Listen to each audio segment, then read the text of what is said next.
here we are again. It's always such a pleasure. Remember when you tried to kill me twice? I'm in space. Hello there, Sir from 17 once again, bringing you the actual final chapter of the Portal 2 video walkthrough. I know I said it last time, but I was tired and a retard, so do bear with me. But this is chapter 9, the part where he kills you. And straight away, you want to put the portals where you've just seen me do so. Actually, you want to put the orange one below you. You don't want to put it on the other side or you'll probably get killed. But once you do that, you escape his trap. You can actually jump off at that point and get an achievement for smiting the pit boss. It's kind of fussy as well. You seem to have to jump at a specific time because I killed myself a few times and didn't actually get the achievement, and I was wondering what the fuck was going on. But probably just my luck in the video games. That's generally how it works. But this level is pretty much you utilising your environment to get to Wheatley's chamber. And it involves coming through a couple of, not the most challenging of test chambers that you faced, or not the most challenging of puzzles. It's more enjoyable than anything else, because it is the final push, and you're going to eventually face off against Wheatley, and he doesn't want it to happen. So he's going to be trying everything he can, all his cheeky tricks, to try and stop you, and you're just going to have to get creative with your portals to get to the finish. But the end is in sight now, so if you've not been enjoying it, you will hopefully get over that last hurdle and get to the end. But yeah, there's nothing like misquoting the the title of a video. It's probably the first time I've ever done that. I'll have to put an annotation up to say that it isn't before I get all the comments saying, yo, dude, this is clearly not true. And I probably will get one or two of those, because it just seems to be how it works. Because you always seem to get comments from people that like to prove a point, be it a good or a bad point, but just, you know, the passion of proving points. Opinionated people. But when you drop down into this chamber, you'll notice that it's all the crap turrets, so they won't actually try and kill you, and Wheatley also realises this, so it's just a case of moving on. And it's just, you know, just keep pushing through, just keep doing what you've been doing for the majority of the game. Just keep getting your portal on. And this is probably a good opportunity to speak about future projects and all that kind of stuff, even though at this moment in time I am working on things which I've already mentioned, so there's not too much point going into the details on that kind of stuff. There are puzzles here to be discussed, but you can just watch what I'm doing and figure that stuff out. Using the excursion funnels there to fuck the drones up is pretty simple stuff. But I'm trying to think what the next game I'm actually going to be buying is, aside from obviously Earth Defense Force, because that game is going to be Game of the Year. Everybody knows this who played the original. But on a serious note, I'm not too sure. I'm obviously stoked for a lot of games coming out, but I mean, it's the month of July right now. I'm not too sure what's coming out in July. That's the big titles. I do know that Deus Ex Revolutions is coming out in August, but kind of paranoid about how good that game's going to be, because a lot of the reviews have kind of said it looks a bit shit. But on this puzzle here, if you do what I just did then, you'll not get crushed by the over-eager crushing panel. It's nice and simple. Obviously, there's things like Gears coming in September, and November's going to be Modern Warfare 3. But aside from them, I don't really know of some of the titles that I'm super stoked for. It's kind of crazy. But it's good at the same time, because you get in that situation where you don't realise a game's coming out until you see it on shelves, or you see it a week away, and instead of getting super excited and having to wait, it's snuck up on you, and I really do enjoy that. So hopefully there'll be a few titles like that in the future that kind of drop and I pick up, and I'm glad that I did pick them up. But currently my rental service does stand with things like Duke Nukem Forever, Red Faction Armageddon, LA Noire, things like that. I've even got Dragon Age 2 on, which I'm not doing a guide for, but I just kind of want to play. And I don't know, as far as future projects go right now, it's kind of open to suggestions of what's coming out. And if I do see something that's really good and that looks like it could be pretty interesting, I'm going to try and do those. Because it's a bit of a doldrum right now, truth be told. There are good games out there still to be played, good games still to be made guides for, but it's a case of there's not exactly any of the massive summer blockbuster games that well, you never really get summer blockbusters. You'll notice that for some reason the games industry seems to be against giving a massive title during the summer for whatever reason, and you'd think that it'd be the opposite because it's when the kids break up from school and they've got the most time to play the games. So it's kind of backwards as far as the whole franchise goes with that kind of stuff. You think they'd just be trying to push it out. I don't understand it myself. But use the blue drip here with the gel to hit the turrets, and it'll clear the next part for you. Pretty simple stuff. Pretty fun and interesting ways of clearing a path. It could have been a lot more mundane, but trust Portal to spice it up once again with something interesting. And just keep moving forward. A man with a portal gun and a potato. But yep, games, man. There is a lot of them. Sleepers, sneaky ones, all sorts of stuff. And it's a fun time to be a gamer, even if you're biased or completely against certain franchises. There's still a lot to be done, regardless of if there's anything to do across the summer and things like that.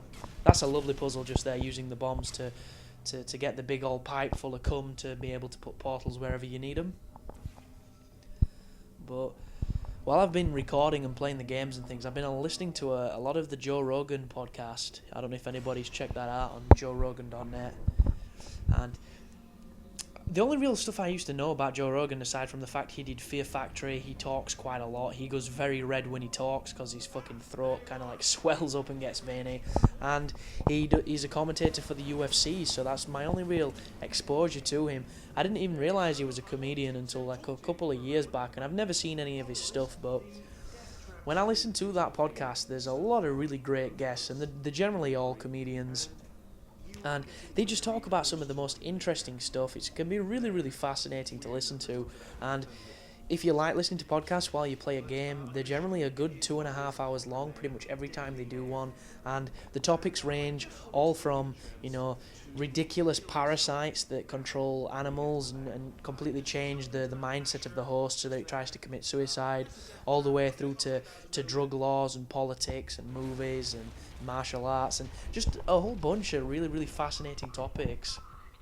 And they were on about the subject of words, because there's a lot of belief discussions, there's a lot of racist discussions and things like that on racism and racial beliefs and stuff, and how powerful words are when it's really the meaning of the word that is the power, as opposed to empowering these bad words and things, and just really fascinating stuff. And one of them was Joe Rogan apparently is getting a lot of flack at this moment in time because he was openly using the expression, I think, in a blog to describe a woman as being cunty. Which is basically putting a Y on the word cunt. And for anybody that doesn't know the insult or know the origins or the history of it, it's pretty much one of the worst things you can say in some places, apparently. I know friends of mine whose parents, you can say fuck, you can say shit, you can say anything, you can probably even throw around a couple of racial slurs and they wouldn't bat an eye. But if you say cunt, his parents will just fucking eat you alive. They'll just set you on fire and fire you into the sun. They don't give a shit. It's like the worst thing you can say. You could be on the Bible Belt in the deep south in America and say Jesus is a cocksucker, and you wouldn't get as bad a reaction as you would in that house if you said the word cunt. And the word itself, I haven't researched it or anything to be the foundation of this topic, but it's slang for vagina. It's an insult for a pussy or whatever you want to say. So to call somebody a cunt, you are in fact calling them a pussy. It's just a more aggressive terminology for it. And in England, it's everywhere. You might not hear it as much in some other parts of the world, but if you go down south, like down London and stuff in England, everybody says it. It's like every fucking insult. It really is. It's like, "I shut the fuck up, mate, you cunt. I'll fucking end you, you fucking cunt." And that's all it is, all the time. It's an insult that you'll hear a lot. And where I'm from, it's not that popular, really. People do say it, but it's more for the shock value. But cunty, how the connotation that Joe Rogan's using is basically to imply that she's being a bitch, and it's a playful insult towards what this woman's doing. And the way he's using it, I think is perfectly fine. Cunty to me sounds, like somebody's, if you're being cunty, you're being naughty or something. It's just the fact that the word cunt carries such force because it's been ostracised and vilified as a word, that people don't hear it, and when they do hear it, it carries such impact because it's shocking. So, I mean, what's your guys' verdict on that? What's your views on the power of words and things? I know it can get into a really deep discussion, but I just think sure, if he directs it at somebody, it can be seen as slander, and then there's all the legal ramifications for it, but there's the whole freedom of speech angle on it, and all that kind of stuff, and the price of lawyers and bullshit, but I don't think it's that offensive personally, but I come from a part of the world where it's rife. Anyhow, should probably talk about this boss fight. This boss is very easy. You probably won't fail. It's no challenge to it really at all. When you start off, you need to make him use his bombs to blow up the white pipe that releases all the white jizz everywhere, so you can portal around the room. Once that's done, there'll be spillages of the blue, which enables you to... Once that's done, you can then teleport up onto the catwalk. Once you're on the catwalk, you can get one of the defected cores, and then you need to use the portals and GlaDos's bombs Wheatley's bombs, my bad, to fire back at him so it stuns him. And once he's stunned, you put the core onto the body, and you have to repeat it 3 times, just like you did in the original Portal. And each time you do it, it gets a little bit more difficult, because the cores are in more obscure places and all kinds of stuff like that.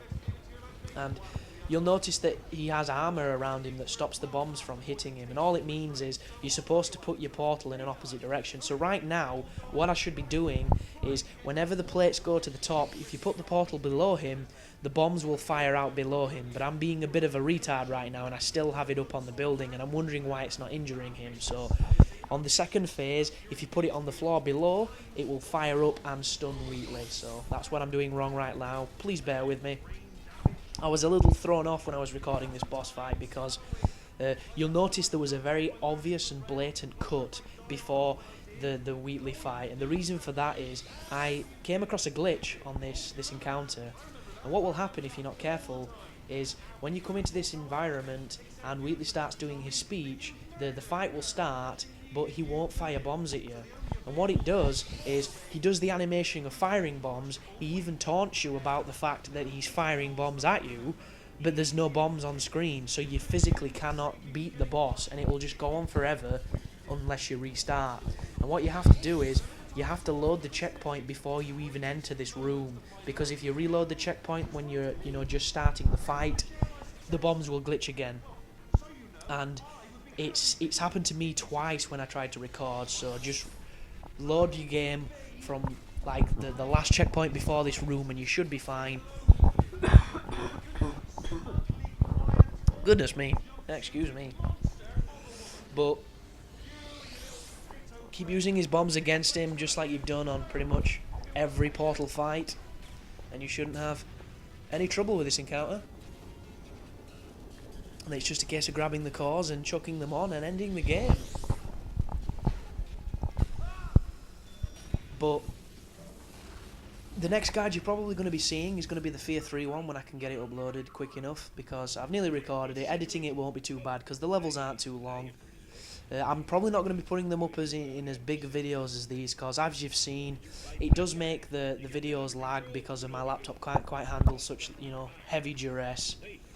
And I want to have the best quality I possibly can on my channel, because the whole point of this is to build it into something great, to build it into something I can take pride in it, because if I can turn this into anything that will benefit my lifestyle, then that is a good thing. And I'm meeting fantastic people along the way, and I'm having a lot of fun with it, and I think that's what it's all about.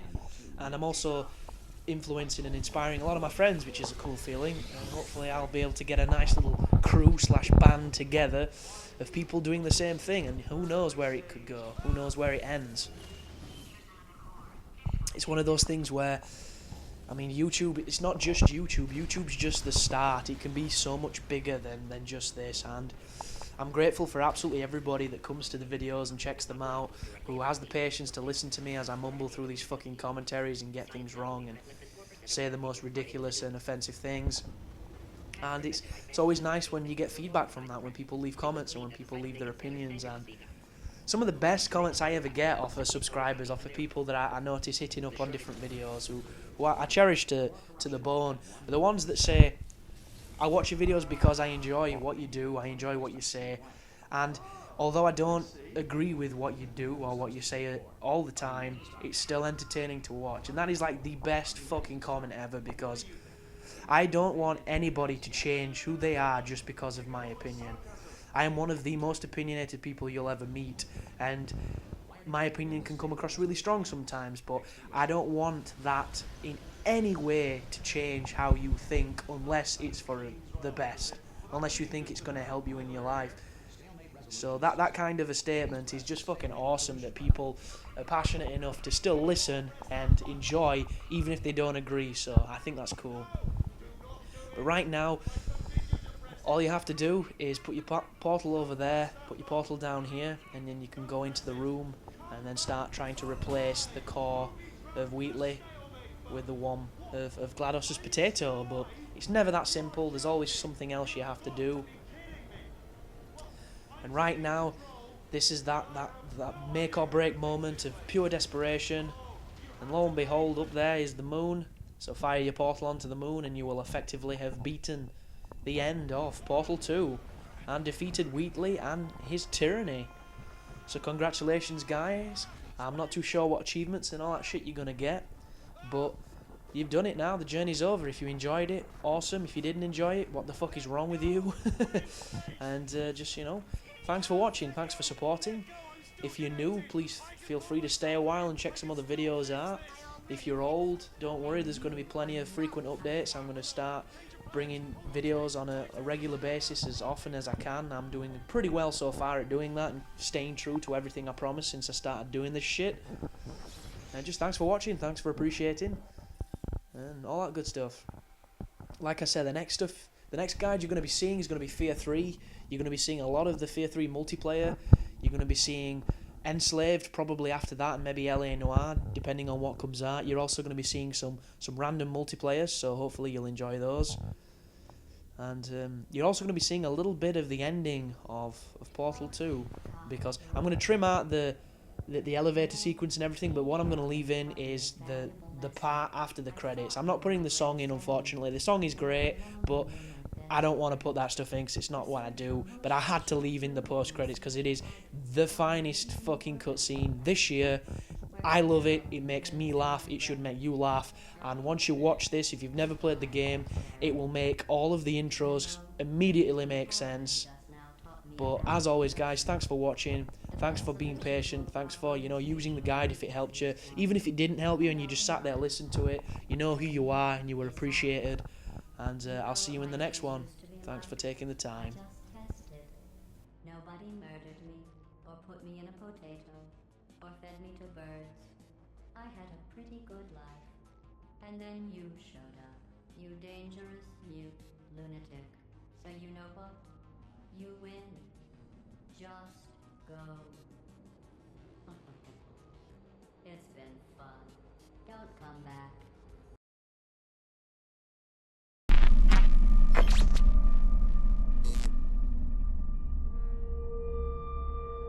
So much space. Need to see it all. I wish I could take it all back. I honestly do. I honestly do wish I could take it all back. And not just because I'm stranded in space. I'm in space. I know you are, mate. Yeah, we're both in space. Anyway, you know, if I was ever to see her again, do you know what I'd say? I'm in space. I'd say, I'm sorry. Sincerely. I am sorry I was bossy and monstrous. And I am genuinely sorry. I'm in space. The end.